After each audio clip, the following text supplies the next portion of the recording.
Hello, and welcome to this episode of Soma Conversations.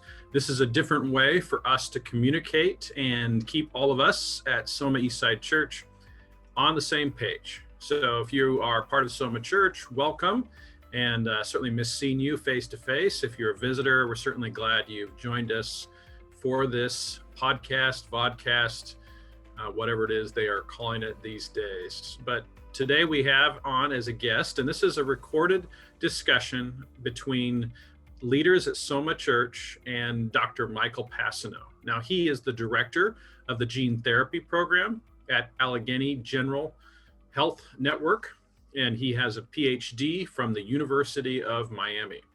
And this is a discussion with leaders of Soma Eastside Church in regards to the coronavirus. And I'll let you listen in as we talk with an expert in this field who actually spends his work days in a laboratory. And this will be a discussion starter for the church. And we can add this to what we already know about the virus and perhaps correct some misunderstandings and give us the ability to make some difficult decisions personally and as a church. So here we go. The honor is truly mine. It's so great to see your faces. I've seen some of you in person from time to time. I pray for you at least twice a week. And, I think of you as a little bit of the church in Smyrna where you are faithful and amidst a culture which is to us here in the Midwest, very strange. But the Lord loves the people of Western Washington, and we love what you're doing. So my background is originally in neuroscience. So I earned my PhD in neuroscience and got interested in delivery of therapeutic proteins for spinal cord injury and brain trauma.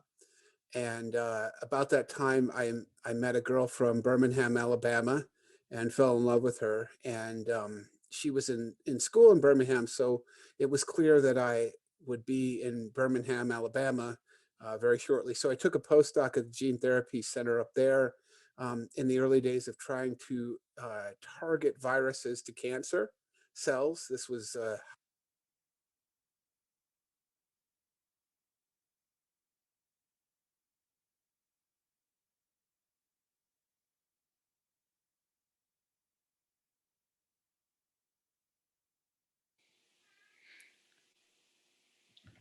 Did everybody else lose Mike's audio?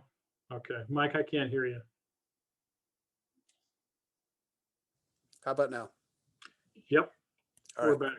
So we lost you right after you talked about starting to use viruses to target cancer. Yes, so that was a hot idea back in the mid-aughts. It didn't work out necessarily as well as we had hoped, but I have done genetic modification of dozens, if not hundreds, of naturally occurring viruses throughout my career: lentivirus, adenovirus, and others. So we use these viruses, which we call vectors, after we've gutted them genetically to deliver therapeutic genes. And so that's kind of my relationship with viruses.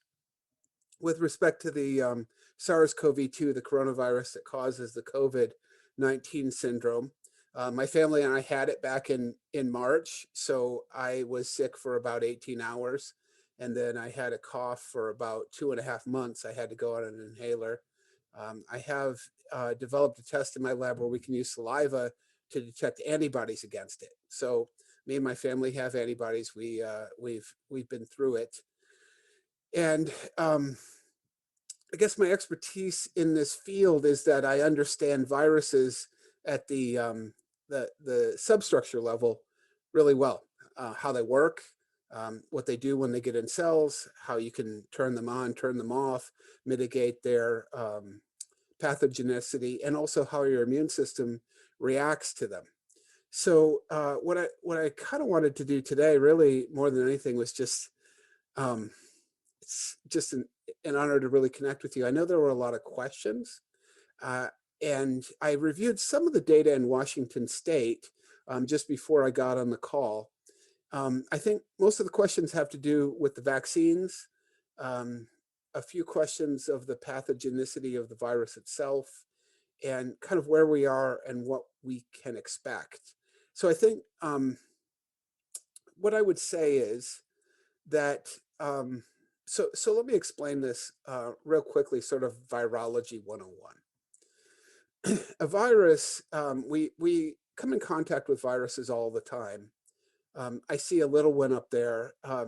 When we have little tiny ones, we come in contact with lots of viruses that we don't normally come in contact with. And those of us who have been parents understand what a rotavirus is. It's the one that comes from the hands and you end up in the restroom for a few days. We've all had, I think, that experience. There are just so many viruses floating around out there in our world. There's, of course, the flu virus. There's the adenovirus, which most of us have had. I've actually had the hand, foot, and mouth disease, which I think is an adenovirus. No, it's a Coxsackie virus. So there are all these viruses floating around out there, and most of us have been exposed to them. And we've all had the flu, we react to it. A virus is a box made of protein that is stuffed with DNA. And it might have an envelope around it that looks like a cell membrane, or it might not. But what it does is that it floats around in the air or on mucosa or wherever you might get it from, depending on what the virus is. And a virus binds to your cells. It depends on what the virus is. Uh, the herpes virus, for example, HSV1, causes cold sores. So you can actually get that by kissing someone, right? And it has a particular propensity to infect neurons, which will be. I actually have I have a cold sore that reactivates from time to time. It's nothing too nefarious from college, but it's something that you get. It hangs out and it writes itself into the DNA in your brainstem, and you never get rid of it. The herpes zoster virus, the chicken pox, or the shingles virus is a similar thing. If you had it as a child, it's still in your body, and it can reactivate itself as shingles. Those are viruses that write themselves into your DNA and they stick with you. With coronavirus, adenovirus, and flu and other things like that, they don't do that. What they do is they infect your upper respiratory epithelium, so your nose, your mouth, the lining of your air passages. They enter the cell. They're like little hypodermic needles, and they inject the viral DNA into the cells, and they hijack the cells and tell them to make more virus. So this happens to you guys, every one of you on this call. This happens to you once or twice a year. So your immune system quickly recognizes that your cells have been infected with those viruses and sends T cells to kill them off. So this is what happens with flu or with adenovirus. And it's that window between when your immune system recognizes that you're infected and when it clears it. This is the critical interval. So the reality is that an infection with almost any common cold virus will kill you in 2 weeks if your immune system doesn't respond. But your immune system always does. It's adaptive. The unique challenge that has been presented to us with this SARS-CoV-2 is that none of our immune systems have ever seen this virus before. So it takes a little bit longer for our immune system to get primed and ready. And the problem is that if you think about where the momentum is going, by the time your immune system figures it out and gets T cell responses going, the coronavirus is way ahead just because it's what we call novel. You haven't seen it before. So that's what's caused all of the challenge with this. We really haven't seen a truly novel virus like this since the Spanish flu in the early 20th century. And that's what's caused so much concern. Now, that said, we all know the numbers, and Washington, in the state of Washington, the mortality rate, so the number of confirmed cases of COVID-19 versus deaths is about 0.05%. to put that in perspective, your chance of dying from the flu, if you get it, is about 0.016. So it's about 3 times more deadly than the flu. But one of the things that we know for sure is that the number of confirmed cases is only about 1/5 of the number of actual cases. So I want to set your minds at ease. Everyone on this call um, looks to be under the age of 65. And certainly if you're under the age of 50, your risk of dying from this virus is far less than the flu. And you may or may not know this, but no one under the age of 19 has died in the state of Washington from the coronavirus.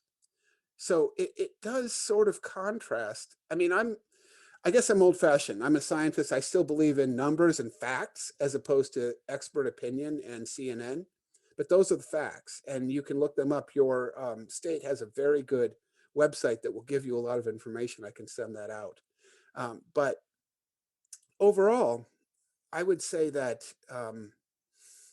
my opinion is that the response to this thing has been disproportionate to what the actual facts are. And we can talk about those facts. How's that? Mike, are you worried about the various mutations? Things like the UK variant, seems like there's a South African variant that they're worried about. Talk a little bit about these mutations and whether or not that increases or decreases our danger. Yeah, that's a key question. So there's a protein on the surface of the coronavirus which interacts with your cells. It is the key that binds to the lock. So on your cells, you have certain proteins which the coronavirus has an affinity for. Angiotensin converting enzyme type 2 and TMPR2, I think is the name of the second one. So these are proteins on the surface of your cells that the spike protein will actually bind to. And the best way to think about this is that if you make a shape out of Legos, you would then make a corresponding shape that would fit it perfectly, right? And you could do that. You could make a random shape out of Legos, and then you could take that and you could model another Lego piece that would fit it perfectly. That's how biological interactions occur between proteins. So when you get a variant with the spike protein, and understand this, a typical person is going to have billions, if not trillions, of viral particles in their body during an infection. That's more stars than there are in the Milky Way galaxy. The number of viral particles that one person produces during an infection is just gigantic. So it's evolution. Evolution is a whole nother discussion. Paul and I have had this. There's big E evolution, small e evolution. Small e evolution is an established biological fact. Viruses produce so many offspring that they evolve eons in days. So these viruses, what they want, they don't want to kill you. They want to reproduce themselves. So when a virus like this emerges, which is novel, it will evolve. And what it wants to do is it wants to become more infectious. It doesn't care about mortality. And so often it will trade infectiousness for mortality. And indeed, we've seen this in Pennsylvania, at least just before Thanksgiving, we saw the emergence of variants. People are talking about the South African variant, the UK variant, without any backup of molecular data. I think these variants have been here since November. That makes complete sense from a virological perspective. And I think we've already seen that. The other key thing to understand, so imagine that the spike protein, which you've made out of Legos, you have a 3-pip block and you replace it with a 2-pip block. That makes it able to bind just a little bit better to its target. Okay, that's what happens. Evolution is going to do that. It happens with every virus. In fact, we see that with the flu every year. When you're exposed to the virus, your body produces antibodies and T-cell receptors against it. So each of you have your own little repertoire of immune response against the virus. I'm getting my second dose of the vaccine on Tuesday. And since I've already had the virus, I actually have antibodies against it. We don't know what the identity of those antibodies are, but they may not be identical to my wife's antibodies. So what we do is we create an immune response against the virus. And the beautiful thing about antibodies and T cell responses is if you have anything, it is so much better than nothing. All you got to do is slow the virus down, because your immune system is like the cavalry. It is coming in force, but you have to survive long enough for your immune system to really get ramped up. And that can be a matter of days. That's a strange statement to make, but it is really true. So the bottom line is, um, when you get vaccinated against the spike protein, it is extremely likely that you will make an antibody and a T cell receptor, which is effective against any variant, just because it hasn't changed that much. So imagine that you have the spike protein made of Legos and you have the antibody made of Legos. If the fit is not absolutely perfect, that's okay. It's enough. It's plenty to help you. You don't have to have a perfect fit. And indeed, all of us have genetic polymorphism, so we're all genetically just a little bit different. So the immune response that we mount against the spike protein is going to be very different from individual to individual. So in my view, the entire concern about the variants is just that they're more effective, and clearly they are. We saw this gigantic surge around November and December, which was not attributable to behavior. And I think that's where they came in, and that's entirely expected. Mike, just to summarize, so you're saying typically when these mutate, they become more contagious and less deadly. Is that correct? That's correct. So when you change a thing, generally in biology, these viruses are so small they don't have much material to work with. If they become more infectious, there's every likelihood they would become less deadly. Okay. Vaccines, you touched on it a bit, and I'm going to assume that because you've personally taken the vaccine that you believe it's important. Are there groups of people that should take a pass on the vaccine, or would it be better for us as a whole to all get vaccines if we have that opportunity? So what we have right now approved in the United States is the Moderna and the Pfizer vaccines. They are unique vaccines, and I just want to be completely transparent about this. These types of vaccines have never been used in human history. They are mRNA. They are blueprints for protein. And what they do is they tell your cells to make the spike protein that the coronavirus has. So essentially your cells make a piece of the virus that your immune system then can react against, but it's obviously not the whole virus, so it can't really hurt you.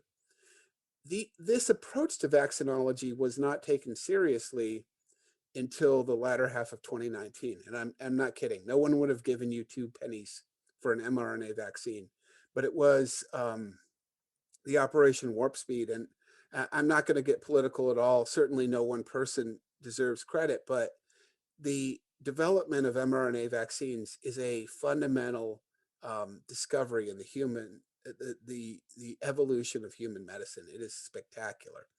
So the components of the vaccine are actually much more benign even than what you have with your flu vaccine. You have the mRNA, which has been stabilized. This is something that your cells, every single cell in your body has, except for your red blood cells. A blueprint for protein. And then it has these lipids, which are a little bit like soap. They model your cell membranes to allow the mRNA to slip inside the cell to express. So I believe that they are safe. Now, certainly, when you're trying to stimulate an immune response in millions and millions of people, you're going to find cases of people having bad reactions. There's a lot of autoimmunity out there that we know about. People have strange immune systems. I mean, our nanny, for example, just 3 weeks ago, she went in for surgery for her shoulder. They gave her a prophylactic antibiotic, and she ended up in the ICU on a ventilator for 3 days. I mean, these things happen. that you cannot predict. So she took an antibody that everyone thinks is safe, and she had a bad reaction. It's not that it can't happen. There's something else that I want to say, and uh,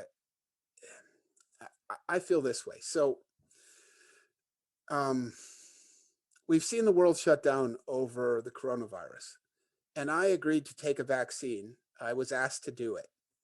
It is not the mark of the beast. If the mark of the beast comes, we're going to know it. Okay. So I have a little card that says I took the vaccine. No one's asking me for it. If they had asked me to get a tattoo or a microchip or something like that, and I know this sounds silly in this audience, but I think that this is something that has to be at least in the back of some people's minds. Could there come a point where we're forced to take vaccines even to leave our homes? I think that our society has largely avoided that whole thing because of horrible things that have happened in history. I took it without question because I was not asked to do anything that, in my mind, registered as anything that would indicate rebellion against God. Probably there's only one person in 20 who would even be thinking about that, but it is at least worth mentioning. Thanks, Mike. So just to, you would suggest that everyone, when they get a chance to get a vaccine for the good of society as a whole, for the good of herd immunity, am I on the right track? Yes, so certainly your risk of something bad happening to you if you get the vaccine is much, much less than you getting the virus and not having been vaccinated. Although everybody on this call has such a low risk already. The only, I guess the only caveat I would have would be people who do not have a normal immune system, such as people who've had transplants. Um, Perhaps women who are pregnant, who are in a difficult situation. We some might be familiar with this condition referred to as preeclampsia, where women are in mortal danger during their pregnancy. Um, Anybody who you would not want to, who's so brittle that you wouldn't want to do anything that was risky, I suppose you might want to avoid it. But other than that, I think things are pretty safe. I can tell you that I've known, so in the hospital, they asked us all to get vaccinated. And I've talked to dozens and dozens of colleagues. Some didn't even know they had the shot. Some had a difficult time. One of my friends who's a neurologist, who's in his early 70s, he had Mr. Toad's wild ride for 2 days, really sick, hallucinations, tough time with it. And it is incredibly variable. There's just no way to predict what your response will be. But I think you're safer with it than without it. Mike, I heard you address this a little bit on a podcast that you did.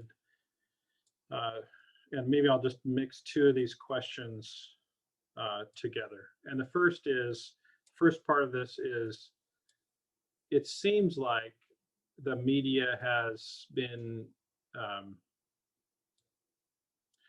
talking about this in such a way that has whipped our whole society into a little bit of a frenzy. To the point where where I regularly see people driving by themselves in cars with masks on. I mean, there's just an awful lot of fear that's going around in our culture. So, how effective has the media been, as far as you're concerned, giving us the right information? And I don't want to turn this into a red media, blue media discussion, but I just want to ask you about the media as a whole. And second, maybe part of this is connected with the media, is how do we reconcile the differences of opinion within the medical community itself, these experts that we see on this media?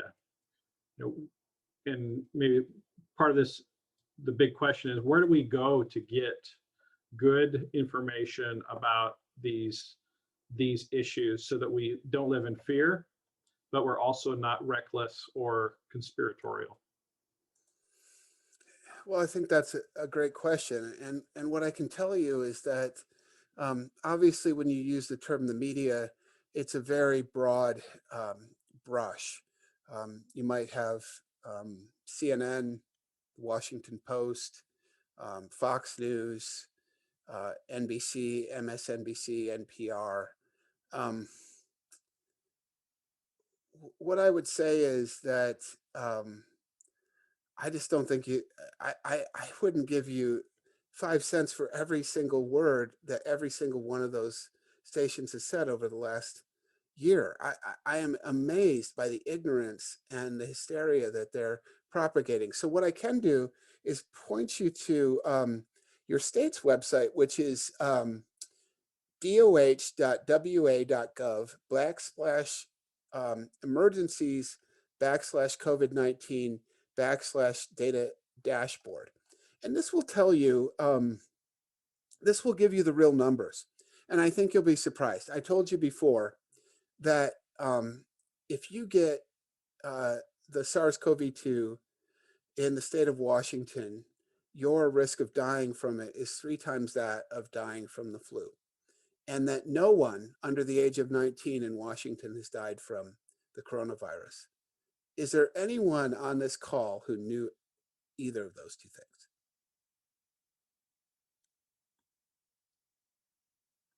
Well, you're certainly not going to hear it from the news media. Right. And Mike, I got it from that website. I mean, me knowing that doesn't in any way invalidate your point, but you're right. That kind of stuff is not on our media regularly. So it is a dangerous virus.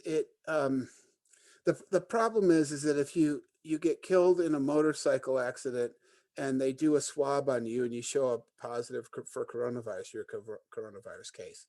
And we know a lot of this is happening. I don't mean to dismiss it. It is the most dangerous virus that we've seen since the emergence of HIV, I think. But the way, so my pastor, we have this reopening committee at our church, which is trying to look at all of this stuff. And my pastor sent me this article from WebMD the other day that said, we're looking at in the coming weeks, a category 5 hurricane of COVID-19. Well, I lived in Miami and this guy's from Minnesota. He doesn't know what a category 5 is, number one. Number two, the data do not support that. We're just seeing these wild speculations and these opinions. Dr. Fauci has probably been the poster child for it. He says one thing and then he says another. And, he says herd immunity is 60%, that it's 90%, that it's 120%. And this is all on the record. So I just can't point you to any source other than your state Department of Health that will tell you the truth. I assume that those numbers are true. In Pennsylvania, we have an excellent website that does a similar thing, and we understand where we are. For example, in Allegheny County, 10% of our population has already been vaccinated. By Easter, we expect to start seeing herd immunity. I think all the news is good. All the news is good. What's herd immunity? What percentage do we need for that, Mike? So it's not completely clear. What herd immunity basically refers to is, so if you have 100 people in a room and one person has the virus and no one has any immunity, that one person can pass it on to 3 other people who pass it on to 3 other people, and eventually everyone's sick. Now, if 2 of the 3 people that the original founder passes it on to are immune, then the math changes. So it's a mathematical equation, and we're not exactly sure. One of the things that's been very interesting, though, and I don't want to necessarily hang my hat on this, but this is the most important piece of information that I have gathered, is that in the nation of Israel, which obviously has a very small about a population probably about the size of Washington State, they are a little bit further ahead with vaccination. They've reached about a 25% vaccination rate in their population, and they are starting to see herd immunity, or at least the data suggests that. And all that says is that there was a lot more coronavirus out there than anyone knew, which we kind of suspected. if I had, so what I've told my pastor is that we are vaccinating about 5% of Pennsylvania every month. So we're at almost 10%. We'll be at 10% by Valentine's Day. If we go through March and April, we would be at 20%. And then we add to that um, probably about 40% that by May 1st, we should see about a 60% immunity number. My guess is that that is where we'll start to see this rapidly drop off, because it's not proportional. It's a square function. In Washington, I'm trying to look at the vaccination rates here. So in King County, you already have 300,000 people with at least one vaccination. So you have to get 2 shots, but the first shot gives you 50% immunity. So I'm looking here at I'm trying to look at the population of King County. Do you know what it is, Paul? Probably not off the top of your head. I don't. I can just say that we have a lot of babies pretty in this congregation. So whatever the number is, it's actually going up right now. Well, your congregation probably has about half the babies in King County, but Right. Roughly. You have 2.25 million people in King County. So you're already at 10% in terms of vaccination. King County has done very, very well, presumably because there's so many healthcare workers there who got the shot first. So I would expect by May 1st, perhaps even by Easter, that you're going to start to see things really, really fall off. But Washington has been a state that has done really, really well. And I suspect a lot of it has to do with the fact that your population is so concentrated there around Puget Sound that there's probably been a lot of occult infection just because the population density is so high. I mean, it's almost like the perfect place, because your population density is so high around the Sound where people are going to get it and not know it. And then everywhere else, there's like nothing, you know? So I would think that Washington would be one of the leaders in terms of reaching herd immunity. Mike, based on this, how are you recommending your church respond? So there's lots of different ways to approach meeting together as a church. How would you recommend we think about this as far as meeting together in person, continuing the social distancing or not, things like Sunday school classes? How should we be thinking about this? Yeah, so in our church, we were virtual. I can't remember. I think we were virtual for about 3 months, but we've been back in church services in person for 6 months. Our rule is we have masking. We don't enforce it when you're sitting down in a pew. We have these little boards that are 6 feet long that sort of enforce the social distancing in the pews. We have basically said carte blanche for any ministry under the age of 22. So kids ministry, we're having youth retreats, all of that type of thing, because kids, they just don't get really sick from this. They can potentially spread it, but not really. They're much more of a risk than the flu. So it's been carte blanche with the youth ministries. We have a cafe and a coffee bar, which we have not opened. We have a cleaning team, which is not necessary, but we do it just for appearances. And we've lost I think 2 people in our congregation from this. It happened, you know. It's not that it didn't happen at all, but we have been just carrying on. You know, I think that with some social distancing, with masks, there's no reason that God's people can't meet together. Does it matter what kind of mask you wear, Mike? Is this more of a setting people at ease, or do you believe that the way that most people wear masks is effective as far as halting the spread of COVID? Yeah, so let me talk about that for a minute. So there's two ways that you can get COVID.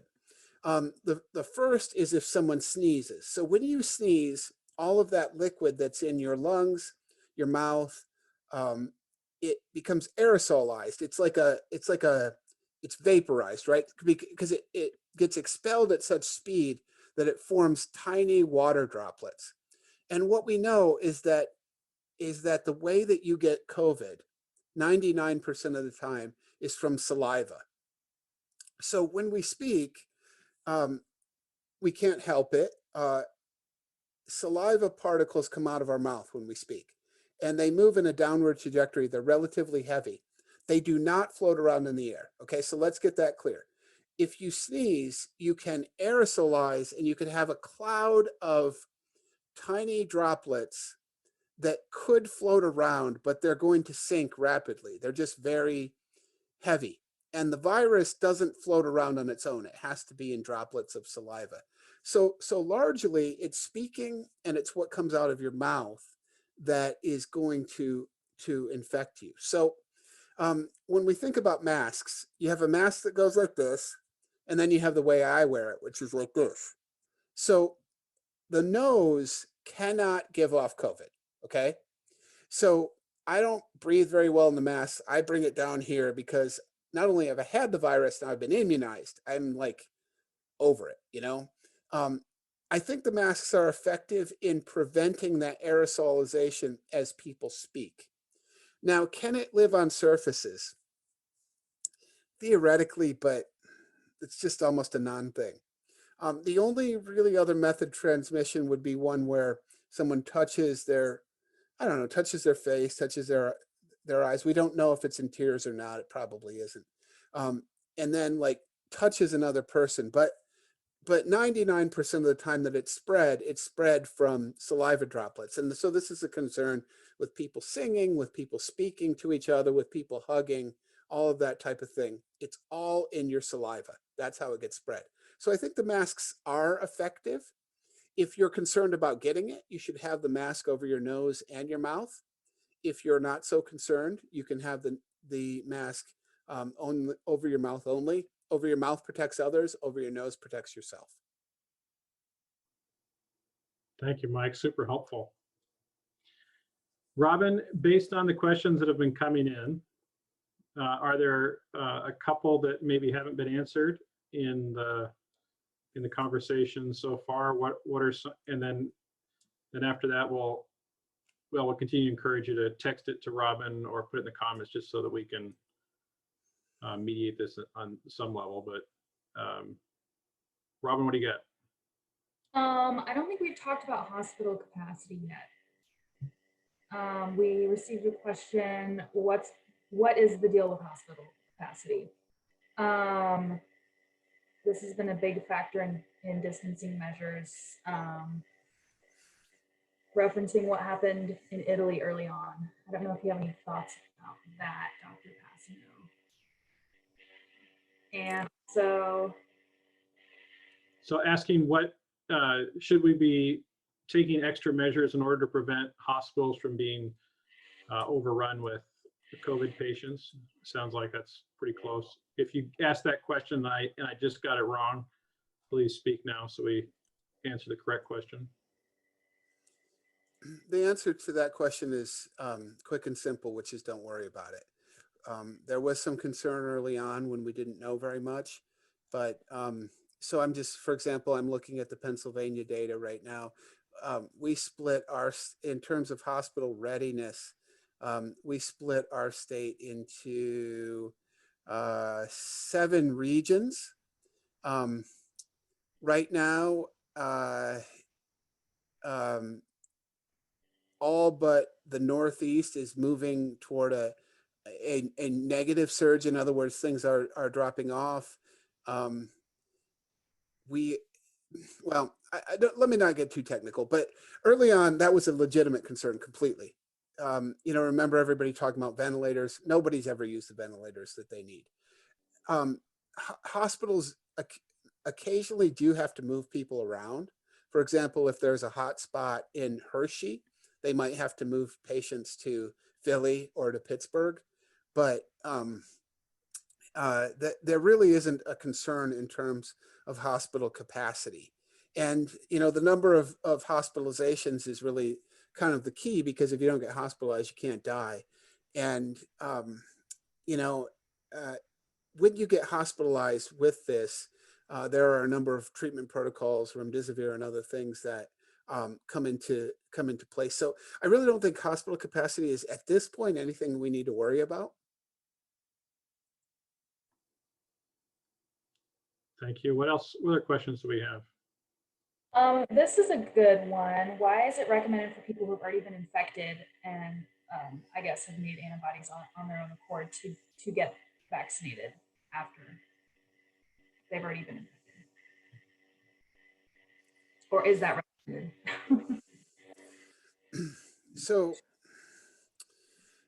let me explain immunity a little bit, because this has been another area of significant misinformation. When you get infected with some sort of foreign antigen, whether it be a virus or a bacteria or something like that, your immune system responds. Your B cells make antibodies to sort of block the spike protein so that it can't enter your cells. And then your T cells recognize those cells that have been infected. So there's been much made of, well, your antibodies fade 6 months after you're vaccinated. And that's like a big duh kind of thing. So all of you have been exposed to dozens of viruses in your life. If your body kept antibodies around against every virus that you've ever been infected with, your blood wouldn't be able to move. So what happens is your B cells go to your bone marrow and they wait there. They know that virus and they go to sleep until it comes back. That is like total virology, immunology 101.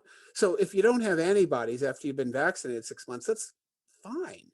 It's totally fine. And this has been, much has been made of this in the media, and I shake my head, because we have what's called immunological memory. So if you had the virus and then you go and get vaccinated, what that will do is reactivate your immune system temporarily against that. And your immune system will, so the more times your immune system sees this, the madder it gets. So it's entirely possible that someone who's had the virus will have a stronger response against the vaccine. That has not been my experience. I had one shot and I didn't even know it happened. The second shot comes on Tuesday. So as long as I'm still breathing on Wednesday, I think we'll know that's not a big issue. I think that if you had a confirmed case, you probably would be less concerned about getting the vaccination. But I think that just from the standpoint of everyone feeling comfortable, we probably want to move toward the point where almost everyone's been vaccinated. Mike, I want to follow up with the mouth and the nose comment. If you could just either repeat it or phrase it in a different way. Most of us have heard that it's really, well, it's on every sign I see at the airport and otherwise, where they really emphasize covering your nose and your mouth. Explain it to us one more time why it's important to cover your mouth and not just your mouth and your nose if you're, and why has that not been emphasized by our medical community, by the Faucis of this world thus far, in your opinion? Simplistically speaking, your mouth is virus out, your nose is virus in. So if you are shedding virus, which just simply says you're infected and it's in your saliva, and when you talk, it's going out, or when you're sneezing, it's going out, that has the possibility of infecting others. Most of us breathe through our noses. And so if you're going to breathe the virus in, it's likely to come in through your nose. So if it's floating around and your nose is not covered, you could potentially get it. That's why they've emphasized both. Can I just address something that Mark brought up in the chat? I want to very briefly address this because I do think that it's important. There is a cell line that is a it's called the 293 or 293T cell line. And this is one of the fundamental tools of molecular biology. I have used it in my research. Paul and I had this discussion, I think about 5 years ago, when I became aware of the history of this cell line. This cell line is exceptionally good for producing viral vectors. It is, it is like one of the most fundamental tools in biotech.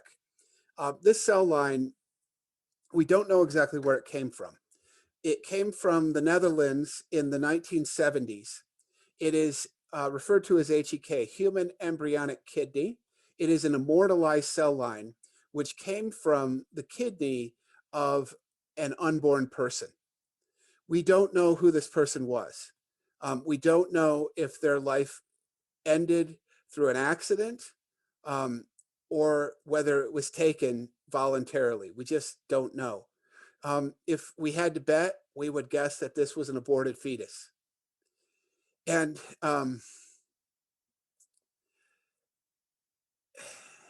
this tool now is ubiquitous in many of the biotech medicines that you use and that I produce. I want everyone to know that, because there's been some there has been some talk about this, particularly in among Catholic scholarships. The argument has been that that life was taken unjustly, although we don't know that, and that anything that proceeds from it would be unjust as well. It is up to you to make that decision.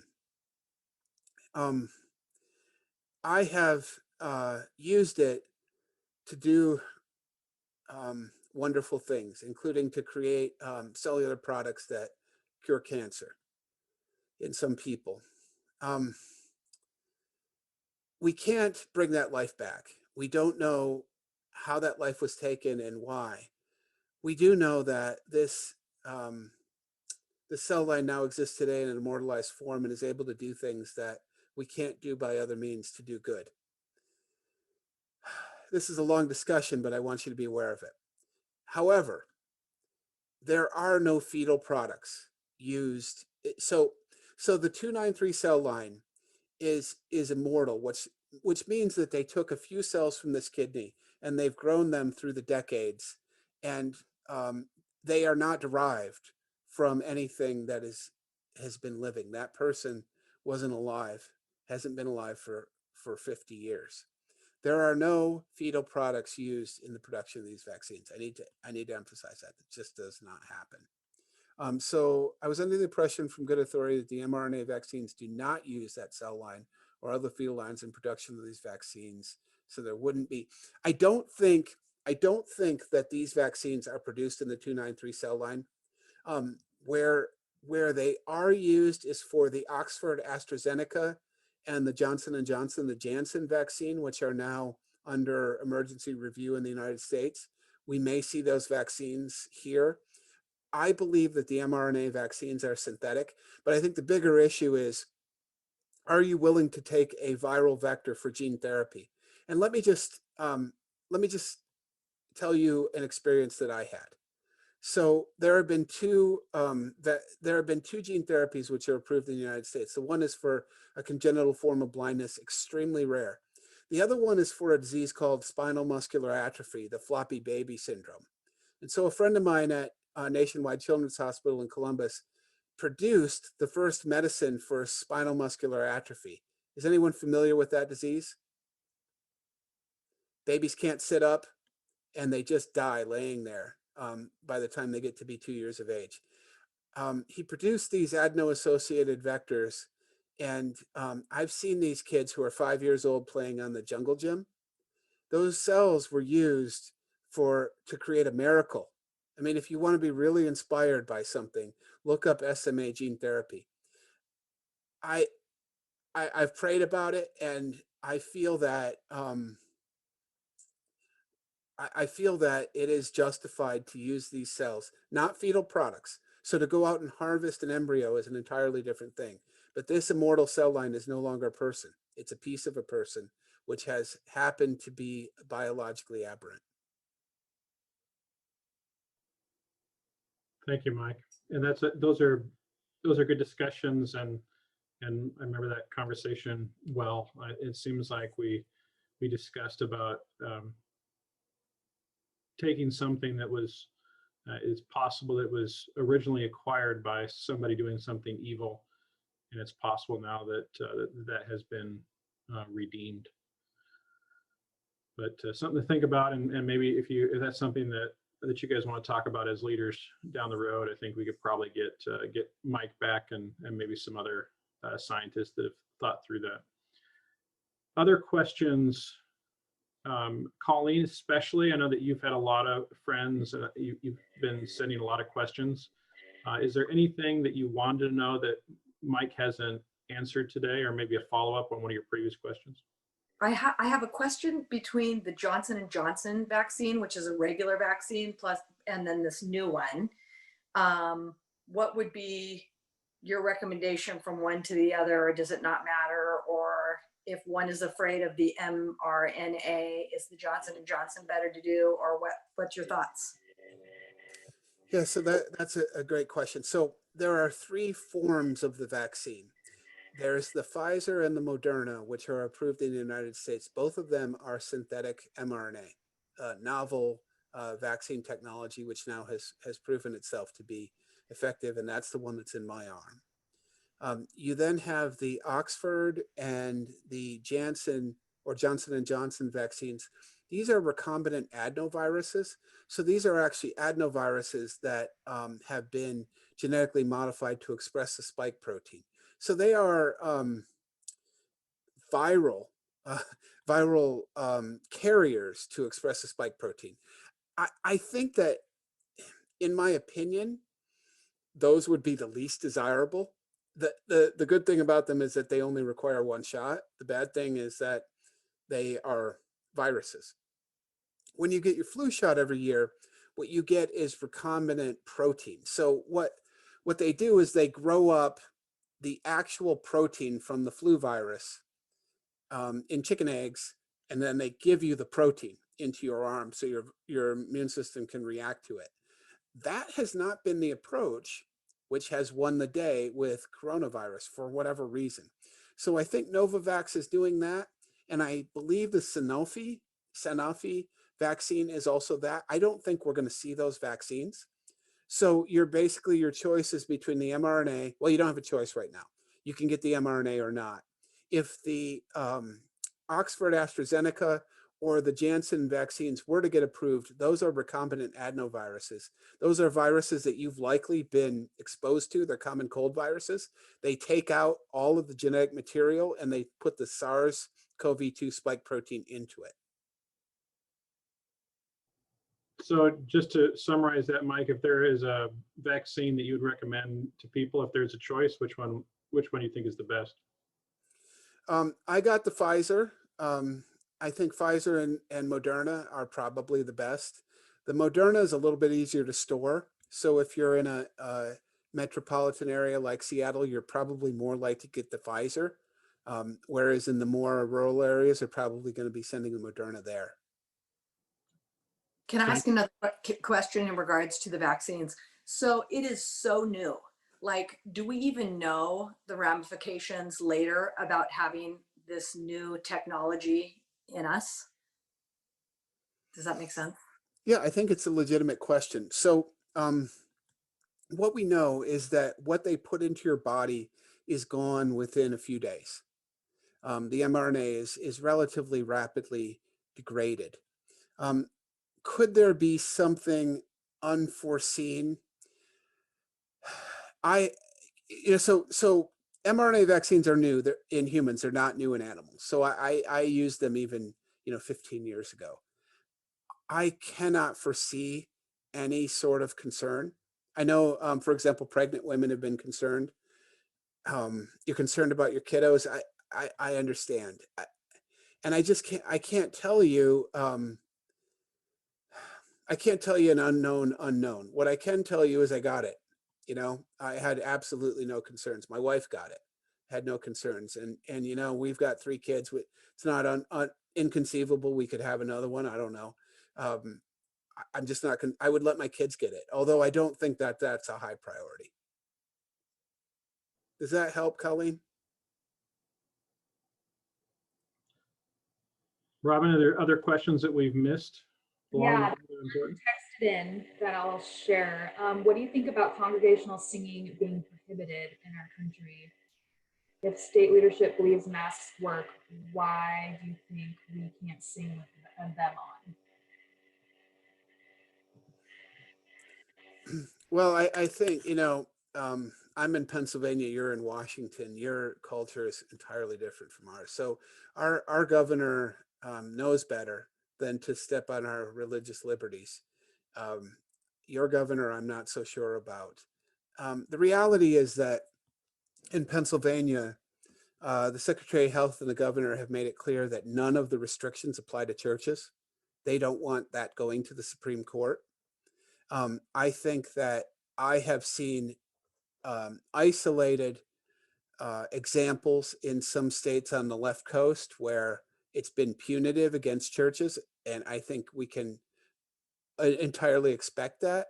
I think the best thing to do, though, is to not get too concerned about it and just focus our attention on the work of the gospel and doing what we need to do. I certainly do not see any problem with you singing. I can tell you this, that Shannon and I sit in pews. So what we do in our church is we have pews, old style pews, and then we fill every other one. And then within a pew, we have 6 feet between people who might be in a pew. So Shannon and I take our masks off during the service and we sing. I just don't feel bad about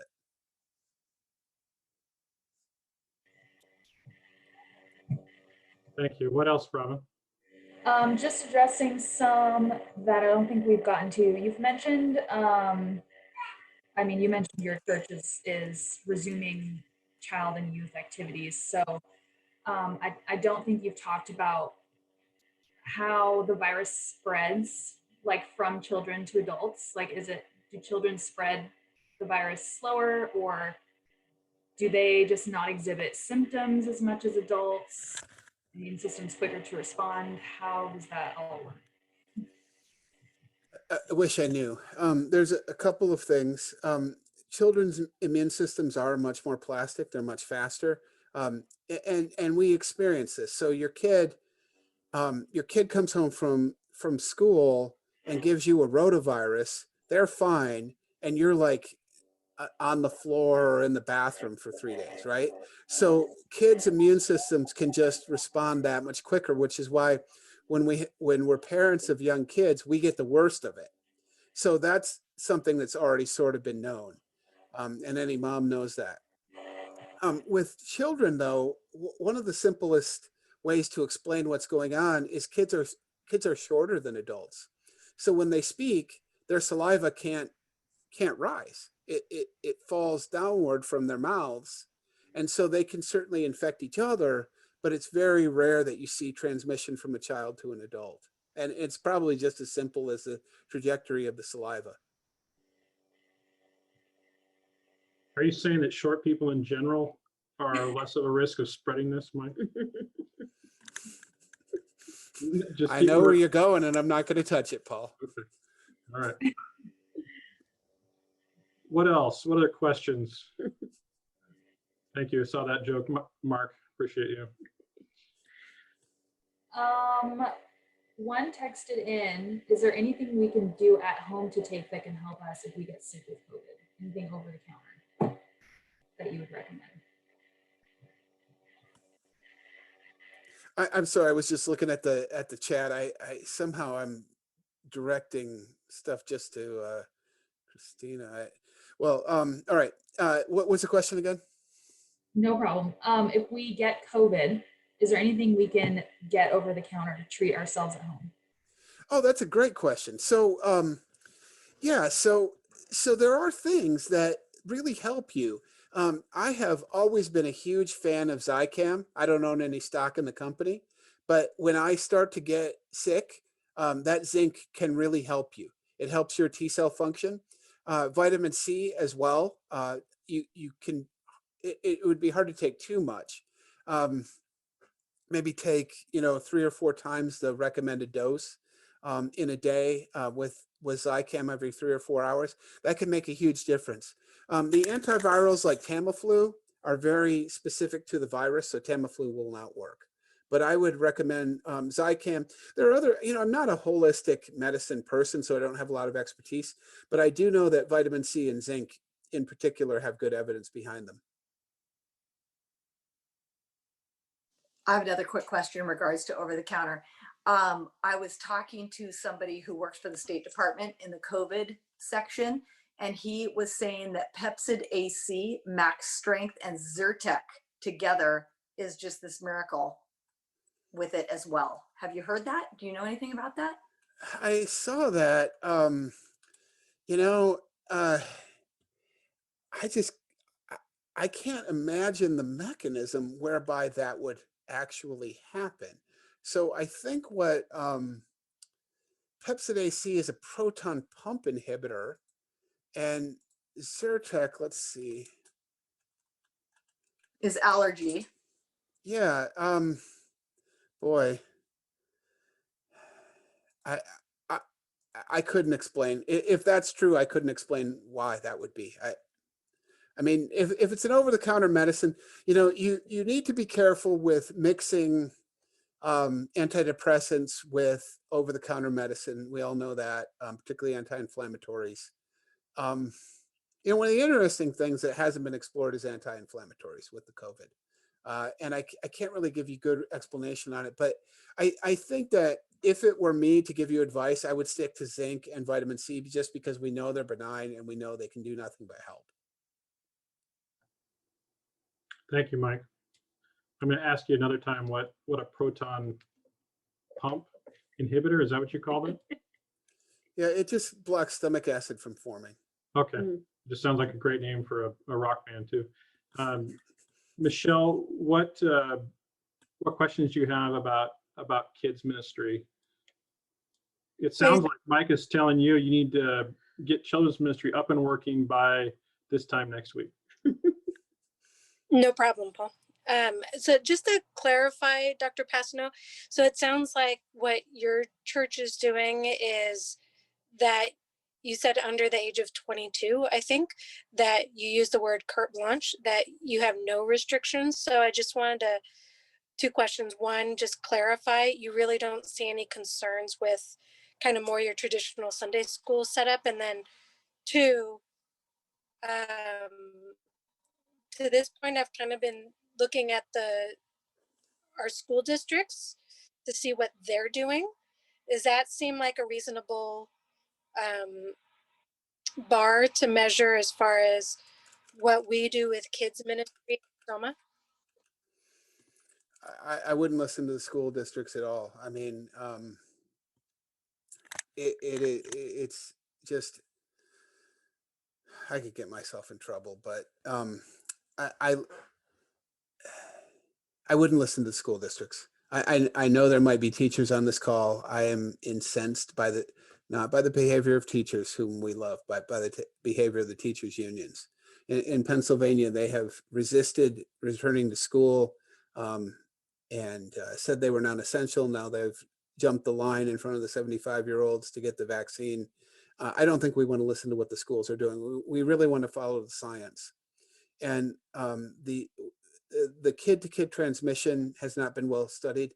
The kid-to-adult transmission has been relatively well studied. It's very, very low. In our kids' ministry, they don't wear masks. We sort of do a half-hearted attempt to ask them to social distance. Now, we have had a number of instances, particularly in our college and careers ministry, going up to the age of 22, where there have been people infected and there have been exposures. So we have reported that to the people who could have been exposed, and we did initially shut the ministry down for 2 weeks after an exposure. We've stopped doing that. And the guiding principle that we've used in our church, which has been very helpful to us, is that we are responsible for the risk to a person who comes to our church, participates in a ministry. What could happen to them? we have decided that we are not going to take responsibility for what might happen if that person comes to our church, gets exposed, and they're fine, but then they spread it to their grandma or something like that. Just because it would be impossible to police that. How would you even know how to even go about that? So what we've said is that if you're under the age of 22 and you're exposed to the coronavirus, your risk of dying from the disease in Pennsylvania from an historical perspective is 0. Your risk of dying from the flu is more than 0. So we see no risk below the age of 22. Now, can those people who are infected spread it to elderly parents, grandparents? They could. We do our best to inform people if there has been an exposure, but we've just decided not to limit those ministries. And a lot of it, Michelle, has to do with our firm conviction that these kids are being very seriously harmed by the lack of fellowship, and the risk just is not in any way proportional to the harm that's being done. Guys, So then, we're at the end of our time. So Michelle, I'm going to make this the final question. But in the past, Mike, you've answered my emails for questions. Is it okay if I forward you more of those questions? Yes, of course. I mean, it's just such an honor to be with you guys. I hope you'll let me pray for you tonight before we get off the phone. I feel like you guys are family, even though I don't see you very often. Sure. But Paul has my cell phone number. You're welcome to call me, my email address, and I'd be happy to answer any questions you have. Okay. Well, Michelle, if you like, go ahead and do our last question, and then we'll let Dr. Passineau pray us out. thanks.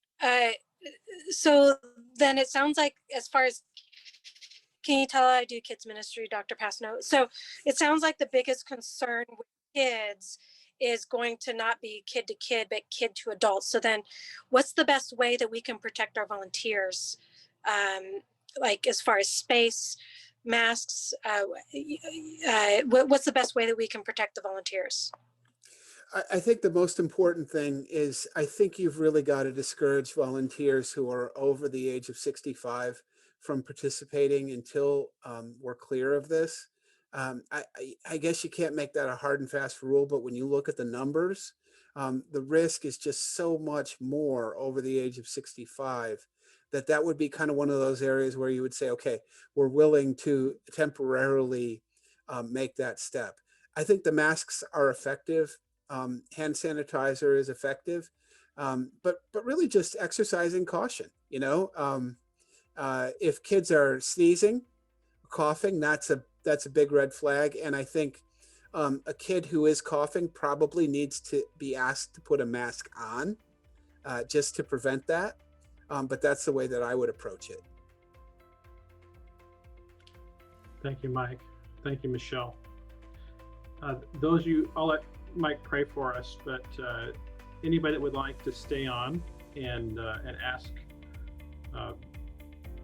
talk about this for maybe 10 minutes afterwards, feel free to do that. Or if you have any concerns, or if you have any needs in regards to your missional community or the ministry that you lead, I'll stay on for another 15 minutes to talk with you about that. If not, I'll definitely look forward to seeing all of you at our meeting next time. Or feel free, I think everybody knows Robin is handling my schedule, so feel free to request a meeting with me anytime, and I'd be happy to prioritize that, because I love all of you, appreciate all of you, the way you serve the church.